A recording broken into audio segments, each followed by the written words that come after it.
Church of South India diocese of Medak Holy Trinity Church Bollarampet state సమర్పిస్తున్న daily Bible డివోషన్స్ని వీక్షిస్తున్న ప్రియమైన సంఘ సభ్యులకు మరియు ఆత్మీయులైన ప్రేక్షకులందరికీ మన ప్రియ రక్షకుడైన యేసుక్రీస్తు ప్రభుని శుభప్రదమైన నామమున మా ఆహ్వానాన్ని తెలియజేస్తున్నాం.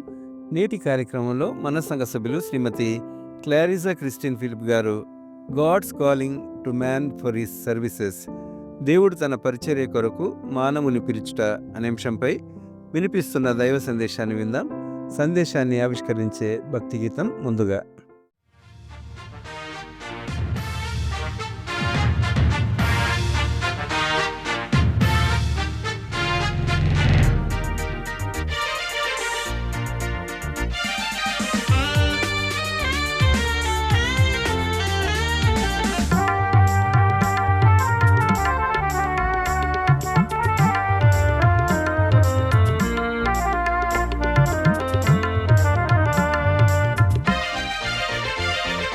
పిలుచుచున్న స్వరం వినబడు సమయం, రారండి చేరండి, రారండి చేరండి.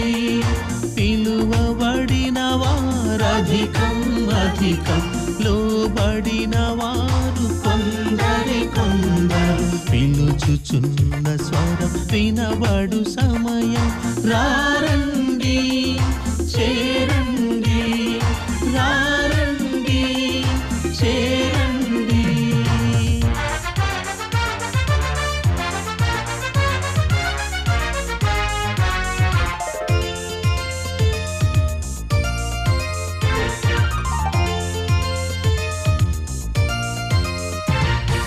డెబ్బది మందిని పిలచిన దేవుడు నిన్ను నన్ను పిలువడా, నిన్ను నన్ను పిలువడా.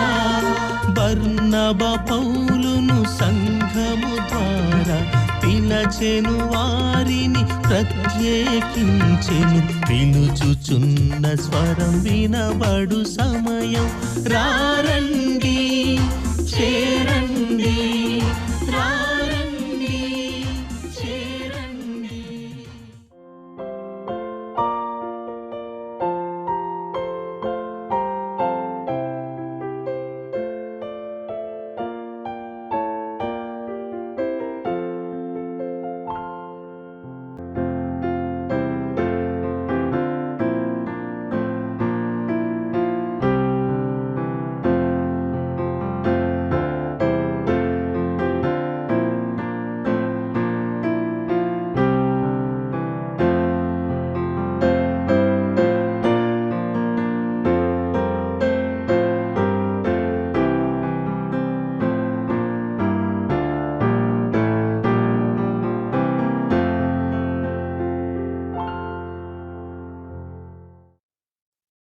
నేటి దినము డైలీ డివోషన్ కొరకు మీ అందరికీ నా సుస్వాగతం అండి.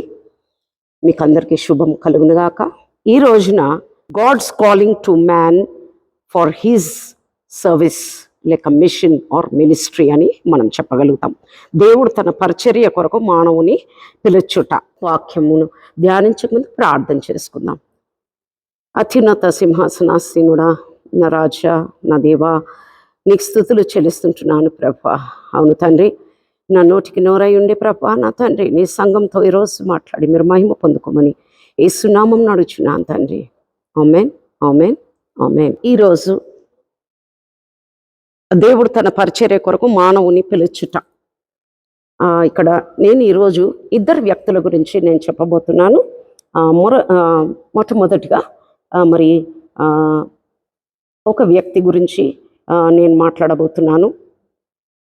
ఆ వ్యక్తి ఎవరు అంటే సమూయేలు గ్రంథం 3వ అధ్యాయం మరి 7వ వచనము. నేను స్పష్టంగా మరి కొన్ని మాటలు ఆ వాక్యంలో నుండి నేను చెప్తాను. అది చెప్పకముందు దానికి ముందు ఏం జరిగిందో కొన్ని విషయాలు మీకు నేను చెప్తాను. మరి సమూయేలు ఏలి ఎదుట, Eli he was judge and also a priest. అతడు ఒక యాజకుడుగా, ఒక న్యాయాధిపతిగా ఉండే ఇశ్రాయేళ్ళకి. మరి షిలోలో అతడు అక్కడ ఒక దేవాలయం ఉండే, ఆ దేవాలయంలో పరిచర్య చేసుకుంటూ ఉండేవాడు. అలాగనే అతడి 2 కుమారులు కూడా అక్కడ పరిచర్య చేస్తూ ఉండేవారు. అయితే మరి హన్నా గురించి కూడా మనం మాట్లాడుకున్నట్లయితే హన్నా యొక్క కుమారుడే మరి ఈ సమూయేలు, బాలుడైన సమూయేలు అని సంబోధిస్తారు. మరి హన్నా లేక పుట్టిన ఆ కుమారుడిని మరి దేవుడి సన్నిధిలో పరిచర్య నిమిత్తము మరి ఆ యాజకుడి యొద్ద విడిచిపెట్టినట్టు చూస్తుంటున్నాము. మరి ఏలీకి మరి కన్నులు మంద దృష్టి గలరైనందున అతడు చూడలేక తన స్థలమందు పండుకొని ఉండగా మరి ఎవరక్కడ పరిచారము చేసుకుంటా చిన్నగా సహాయపడుతూ ఉన్న వ్యక్తి ఎవరు అంటే బాలుడైన సమూయేలు. అయితే బాలుడైన సమూయేలు మరి అతడు నిద్రించగా మనకు అందరికీ తెలుసు. ఇదంతా కూడా మరి నిద్రించుండగా దేవుడు అతన్ని పేరు పెట్టి పిలిచెను. అతడు మరి 7వ వచనంలో మనం చూస్తుంటున్నాము. మొదటిసారి మరి అతన్ని పిలిచినప్పుడు మరి అతడు అనుకుంటాడు మరి ఏలి పిలిచాడేమో అనేసి వెళ్ళి ఏలి దగ్గర మరి నువ్వు నన్ను పిలిచావా అని అడిగినప్పుడు లేదు నేను పిలవలేదని అంటాడు. మరి 7వ వచనంలో సమూయేలు అప్పటికి యెహోవాను ఎరగకుండెను, యెహోవా వాక్కు అతనికి ఇంకా ప్రత్యక్షము కాలేదు. అయితే ఇక్కడ మనం చూస్తున్నాము సమూయేలు ఏ విధంగా ఉంటున్నాడు, ఒక బాలుడుగా ఉంటున్నాడు. మరి దేవుడు ఎవరో తెలుసు కానీ వ్యక్తిగతంగా he was not in the right relationship with God. And ఇక్కడ మనము చూస్తుంటున్నాము ఆ రోజులలో మరి దేవుడి యొక్క ప్రత్యక్షత చాలా అరుదుగా వచ్చేది. ఆయనను మరి 2వ మారు కూడా దేవుడు అతన్ని మరలా పిలిచాడు. సమూయేలు అని పిలిచినప్పుడు మరలా ఏలి దగ్గర యొద్దకు వెళ్ళి నువ్వు నన్ను పిలిచావా అని అడుగుతాడు. లేదు నేను పిలవలేదు. మరి 3వసారి కూడా ఆ విధంగానే దేవుడు ఆ పేరు పెట్టి సమూయేలు అని పిలిచినప్పుడు మరి ఏలికి పోయి చెప్పినప్పుడు ఏలి గ్రహిస్తాడు. మరి దేవుడు మరి ఆయన ప్రత్యక్షత మరి కుమారుడికి ఇవ్వబోతున్నాడని గ్రహించి ఈసారి మటుకు నేను చెప్పినట్లు నువ్వు చేయనేసి మరి సమూయేలుకి మరి చిత్త కొంచెము నీ దాసుడను ఆలకించుచున్నాను ఆజ్ఞ ఇమ్ము అనే విషయాలు అతడికి చెప్పినప్పుడు 3వసారి కూడా దేవుడు పిలిచిన తర్వాత మరి సమూయేలు మరి చెప్పగలుగుతాడు. ఏమని అనంటే మరి దేవాని ఎదుట నేను ఉన్నాను, తర్వాత యెహోవా ప్రత్యక్షపై నిలిచి ఆ రీతిగా సమూయేలు అని పిలువగా సమూయేలు నీ దాసుడును ఆలకించుచున్నాను ఆజ్ఞ నేను. అంతటా యెహోవా సమూయేలుతో ఈలాగ సెలవిచ్చెను, ఇశ్రాయేలులో నేను ఒక కార్యం చేయబోచున్నాను, దానిని వినువారందరి చెవులు గింగురుమనును. ఆ దినమున ఏలి యొక్క ఇంటి వారిని గురించి నేను చెప్పినదంతయు వారి మీదకి రప్పింతును, దాన్ని చేయు మొదలుపెట్టి దాన్ని ముగింతును. తన కుమారులు తమ్మును తాము శాపగ్రస్తులుగా చేసుకొనుచున్నారని తాను ఎరిగియు వారిని అడ్డగించలేదు గనుక అతని ఇంటికి నిత్యమైన శిక్ష విధింతునని నేను అతనికి తెలియజేయుచున్నాను అనే మాటలు మనం చూస్తుంటున్నాము. అయితే దేవుని యొక్క ప్రత్యక్షత వాక్కు ఎప్పుడైతే సమూయేలు మరి విని ఉన్నాడో, అది గ్రహించి ఉన్నాడు, మరి ఏ విషయం కూడా మన ఏలికి చెప్పలేదు. మరుసటి రోజున మరి అతన్ని బలవంత పెట్టినందుకు అతడు చెప్పగలిగినాడు, అది యాక్సెప్ట్ చేసినాడు. ఇందులో మనము చూడవలసిన విషయాలు నేను కొన్ని మీతోటి పంచుకుంటాను. మరి ఏ విధంగా దేవుడు బాలుడైన సమూయేలుని పిలిచి ఉన్నాడు. ఆయన ప్రవక్తగా ఇశ్రాయేలు పైన కూడా దాని నుండి బీర్షిబ వరకు కూడా మరి అతడు ఒక ప్రవక్తగా అతన్ని పిలిచి ఉన్నాడు. 3 విషయాలు మనం మాట్లాడుకుందాము. మొట్టమొదటిగా అతడు వయసు ఎంత అని మనం గమనించినట్లయితే చిన్న బాలుడై ఉన్నాడు. బాలుడై ఉన్న ఆ సందర్భంలో మరి రెండవదిగా దేవుడితోటి అంతగా రిలేషన్షిప్ లేనివాడు. లేక దేవుడు ఎవరో తెలుసు, దేవుడని తెలుసు అంతే, కానీ దేవుడు తో ఉన్న ఆ యొక్క రిలేషన్షిప్ లేని ఒక వ్యక్తిగా ఉంటున్నాడు. కాబట్టి అందుకే మరి అట్టి వాక్కులు అతడికి వచ్చినప్పుడు అతడు కనీసం గ్రహించలేని స్థితిలో ఉన్నాడు. అలాగనే రాత్రికాల సమయమున అతడు పండుకొని ఉన్నాడు. ఏం చేస్తున్నాడు ఆ సమయమున మనము గమనించినట్లయితే పడుకొని ఉన్న ఆ వ్యక్తిని పేరు పెట్టి పిలిచిన దేవుడు. కాబట్టి మరి ఇక్కడ చూస్తున్నాం బాలుడై ఉన్నాడు, దేవుడితో సరి అయిన మరి ఆత్మీయ సంబంధం లేని వ్యక్తి అయినను మరి దేవుడు ఊరుకోలేదు. ఎందుకంటే దేవుడి యొక్క దృష్టిలో అతడు ఒక సేవకుడుగా ఉండవలసిన వాడై ఉన్నాడు, ఒక ప్రవక్తగా ఉండవలసిన వాడై ఉన్నాడు. దాని తర్వాత మరి మనం గమనించినట్లయితే వాక్యం అంతా కూడా ఏ విధంగా అతడు వాడబడ్డాడు, మరి ఏ విధంగా మరి ఏలి కుటుంబాన్ని దేవుడు రిజెక్ట్ చేశాడు, అతడి కుమారులను బట్టి రిజెక్ట్ చేసినట్లు కూడా మనం చూస్తుంటున్నాం. మరి దేవుడికి బాగా తెలుసు ఎవరిని నిలబెట్టుకోవాలో, ఎవరిని పడగొట్టాలో, ఎవరిని ఏ విధంగా ఆయన సేవలో వాడుకోవాలో ఆయన బాగా తెలుసు. కాబట్టి మరి ఎంతోమంది ఉన్నారు. మరి ఒక బాలుడిని దేవుడు మరి ఏర్పాటు చేసుకున్నాడు ఆయన పని నిమిత్తము. మరి ఇక్కడ మనం చూస్తున్నాం మరి సమూయేలు గురించి, రెండో వ్యక్తి గురించి కూడా నేను మీతోటి పంచుకుంటాను. మరి అటు వాక్యమును మనము ఒకసారి చూసినట్లయితే మరి అపొస్తలుల కార్యములు 22వ అధ్యాయంకి వెళ్ళిపోదాము. అక్కడ మనకు అందరికీ కూడా తెలుసు అపొస్తలుల కార్యములు అంటుంటేనే మనము మరి 22వ అధ్యాయం అని నేను చెప్పగానే కూడా మీకు అందరికీ తెలుస్తుంది అది ఎవరి గురించి అని అంటే మరి సౌలు ఏ విధంగా పౌలుగా మార్చబడ్డాడో అతడు గురించే ఆ మాటలు మనం చూస్తుంటున్నాం. మరి దేవుడైతే ఎవరిని పిలవాలి, ఎలా ఆయన పని జరిగించుకోవాలనో ఆయనకు బాగా తెలుసు. మనం ఎలాంటి పరిస్థితిలో ఉన్నామో అది చూడడు. ఎందుకంటే మనం చూసినాం ఇక్కడ బాలుడైన సమూయేలు అయితే పడుకొని ఉన్నాడు, విశ్రాంతి తీసుకునే సమయం అది. అలాగనే మరి ఇక్కడ సౌలుని చూస్తున్నాం మనము. మరి సౌలు పౌలుగా ఏ విధంగా మార్చబడ్డాడో ఆ సందర్భం అంతా కూడా మనకు తెలుసు. ఆయనను మనము కొన్ని మాటలు ఇక్కడ మనం చూసుకుందాము. మరి సౌలుని మరి దేవుడు మరి పౌలుగా ఏ విధంగా మార్చబడి ఉన్నాడో అతడి గురించి మరి కొన్ని మాటలు మనం ధ్యానిస్తాం ఇప్పుడు. మరి దమస్కులోని వారిని కూడా బంధించుటకై మరి యెరూషలేమునకు మరి వాళ్ళందరినీ కూడా తీసుకురావాలి అనేసి మరి అనేకులని ఒక హింసించే వ్యక్తిగా మరి ఉంటున్నాడు. He was persecuting Christians. మరి మనం గమనించినట్లయితే లోకపరంగా మనం అంటాము this fellow is a very wicked fellow, this fellow is a very cunning fellow, this fellow is not a good fellow అని మనం మాట్లాడుతూ ఉంటాము. ఇక్కడ మనం గమనించినట్లయితే మరి సౌలు ఎలాంటి వ్యక్తి అంటే అధికారం కలిగి మరి క్రైస్తవులని హింసించే విధంగా మరి దమస్కు దారిలో అతడు వెళ్తా ఉండగా మరి దేవుడు అతడిని దర్శించినట్టు మనకు అందరికీ కూడా తెలుసు. దర్శించిన తర్వాత మరి దేవుడి యొక్క మరి ఆకాశం నుండి నేరుగా దేవుడి యొక్క స్వరము అతడు వినినట్టు మనము చూస్తుంటున్నాం. వాక్యం ఈ విధంగా ఉంటున్నది. మరి ఆ వాక్యం 2 వచనాలు మనం చదువుకుందాం.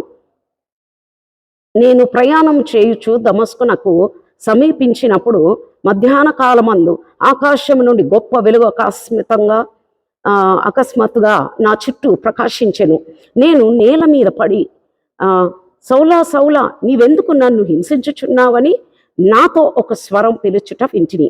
అందుకు నేను ప్రభువా నీవెవడవని అడిగినప్పుడు ఆయన నేను నువ్వు హింసించుచున్న నజరేయుడగు యేసును అని నాతో చెప్పెను. నాతో కూడా ఉన్నవారు ఆ వెలుగును చూచిరి గాని నాతో మాట్లాడిన వాని స్వరము వారు వినలేదు. కాబట్టి ఇవంతా కూడా మనకి తెలిసిన విషయమే. అయితే ఇది ఎందుకు మన ఎదుట దేవుడు ఈరోజు పెడుతుంటున్నాడో నాకు తెలియదు. మరి ఎంతమందిని పేరు పెట్టి సేవ కొరకు పిలిచాడో నాకు తెలియదు. కానీ ఈ రోజున బలవంతము చేత మరి నేను ఏం అంశం తీసుకోవాలి, ఇదే చెప్పు అని మాటికి నాకు ఇదే వస్తుంటున్నది. ఎందుకనగా మరి కొన్ని విషయాలు నాకు దేవుడు బయలుపరిచింది. ఏంటిది అని అంటే మరి సౌలు ఎలాంటి స్థితిగతులలో ఉండే అతడు మరి క్రీస్తుని క్రీస్తు యొక్క సంఘముని హింసించడం అంటే పరిశుద్ధులని మరి హింసించడము అని అంటే క్రీస్తు గాడ్స్ ఫాలోవర్స్ని మరి హింసించడము అంటే క్రీస్తుని హింసించినట్లే. అందుకొరకే సౌలా సౌలా నువ్వు నన్ను ఎందుకు హింసించున్నావు అనేసి అప్పుడే నేల మీద పడినప్పుడు ఆ యొక్క ఆకాశం నుండి వెలుగు వచ్చినప్పుడు కూడా గుడ్డివాడైపోతాడు. 3 రోజుల తర్వాత మరి అననీయ ద్వారా మరి దేవుడు అననీయతో మాట్లాడి మరి నువ్వు వెళ్ళు ఫలాని తిన్ననైన వీధిలో నువ్వు వెళ్ళినప్పుడు అక్కడ ఒక వ్యక్తిని నువ్వు చూస్తావు. మరి ఆ వ్యక్తి యొద్దకు వెళ్ళవలసి ఉంది. మరి అతడి పేరు మరి సౌలు అని దేవుడు అతడు మాట్లాడినప్పుడు ఆ మాట వినగానే మరి అననీయ చాలా భయపడిపోతాడు. ఇలాంటి భయంకరమైన వ్యక్తికి ఏ విధంగా నేను ఏం చెప్పగలుగుతాను, నేనేం ప్రార్థన చేయగలుగుతున్నాము అని భయపడిపోయాడు. ఆయనను మరి దేవుడు మాట్లాడతాడు. దేవుడు మాట్లాడి అతడితోటి ఏమని చెప్తాడు అనంటే, అననీయతోటి ఏమని అంటాడంటే, మరి అననీయ నీవు మటుకు మరి తెలుసుకోవలసిన విషయం ఏంటిది అని అంటే, మరి ఈ వ్యక్తి అది మనము 9వ అధ్యాయంలో కూడా మనం చూస్తుంటున్నాము.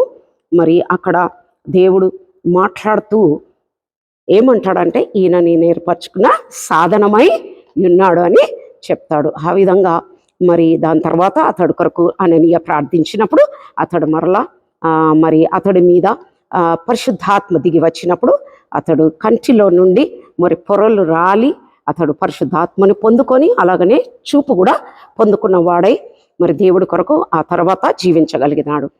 How is it possible? ఇది ఎలాగా జరుగుతున్నది అనంటే, ఎప్పుడైనా ఒక వ్యక్తికి మరి దేవుడు ఆయన సేవ కొరకు పిలిచాడు అనంటే కొన్ని కారణాలు ఉంటాయి. ఊరికనే ఆయన పిలిచేవాడు కాదు. మనలాగా మరి ఎవరినైనా కానీ ఒక పని చెప్పేసి వీడు చేయలేడులే అని ఇంకొకరికి అప్పచెప్పడము అంతటి స్థితి కాదు. ఒక వ్యక్తి లోపల ఉండే టాలెంట్ని చూస్తాడు. ఒకవేళ బలవంతంగా ఆ వ్యక్తి ఆ పని చేయకుంటేనే అప్పుడు తీసివేసి ఇంకొక వ్యక్తికి ఇస్తాడు. So that is our God. అయితే 4 విషయాలు ఇద్దరు వ్యక్తుల నుండి 4 విషయాలు మనం నేర్చుకోవాల్సిన విషయాలు అయినది. మొట్టమొదటిగా we have to fear hour God. దేవుడు పట్ల మనకు భయం కలిగి ఉండాలి. తల్లిదండ్రులు మాట్లాడినా ప్రజలు మాట్లాడినా కానీ వినలేని స్థితిలలో ఉండడం అనేకులు ఎన్నో చేయొచ్చు. కానీ మరి దేవుడి యందు భయభక్తులు కలిగి ఉండుట జ్ఞానమునకు మూలం. అట్లా ఎన్ని చెప్పుకున్నా కానీ ఇంకా ఈ బైబిల్ అంతా కూడా అలాగుంటుంది. So first of all we have to fear God. When after you get the calling, you must understand that you have to fear your God more and more. ఎందుకంటే నీ కొరకు నీ తీర్పు వేరుగా ఉంటుంది. విశ్వాసులకు కలిగి ఉన్న తీర్పు నీకు కలిగి ఉండదు. నీ తీర్పు వేరుగానే ఉంటుంది. కాబట్టి అది ఒక విషయం. రెండవది మరి మనం గమనించినట్లయితే యాక్సెప్టబిలిటీ. దేవుడు పిలిచినప్పుడు దాన్ని అంగీకరించే స్థితిలో మనం ఉన్నామా? ఇక్కడ గమనిస్తుంటున్నాము. మరి అంగీకరించడం జరిగింది. సమూయేలు కూడా అంగీకరించడం జరిగింది, సౌలు కూడా అంగీకరించడం జరిగింది. మరి ఎందు నిమిత్తము ఈ విధంగా జరిగింది అని మనం ఒకవేళ గమనించినట్లయితే, they obeyed the word of the Lord. So ఒక సేవకుడు కానీ సేవకురాలు కానీ సేవ కొరకు పిలుపు ఉండి పిలిచినట్లయితే, దేవుడు సేవ చేస్తున్నట్లయితే వారు ఏం చేయవలసింది అని అంటే, మరి ప్రత్యేకంగా they have to obey God. దేవుడిని ఓబే చేయకుండా ఒక పని అప్పగించిన తర్వాత దానికి ఒబీడియన్స్ చూపకుండా ఇష్టానుసారమైన బ్రతుకు ఉన్నట్లయితే ఒక దెబ్బ గొట్టైనా సరే నిన్ను నిలబెట్టుకోవడానికి అతడు ప్రయత్నం చేస్తాడు. చాలా జాగ్రత్తగా సేవకులైన వారు తప్పకుండా ఉండాలని నేను చెప్తున్నాను. అలాగనే మరి ఈ రోజున మీ ఎదుట నిలబడడానికి దేవుడు next the 4th thing is accountability. మరి దేవుడు మనం లెక్క అప్పజెప్పవలసి వస్తుంది. ఏ పని మనకిచ్చాడో ఆ పని సక్రమంగా చేయగలుగుతున్నామా లేదా? మనుషులు చూస్తున్నారా అని ఏదో చేస్తున్నట్టు మనం యాక్టింగ్ చేస్తున్నామా లేదా? స్థిరంగా మనం అది చేయగలుగుతున్నామా లేదా? మరి అట్టి జ్ఞానమును సంఘమంతటికి, మరి ముఖ్యంగా మరి సేవ పిలుపు ఉండే ప్రతి ఒక్కరికి, సేవలో ఉండే ప్రతి ఒక్కరికి దేవుడు ఈ రోజు అనుగ్రహించును గాక. ఆమేన్.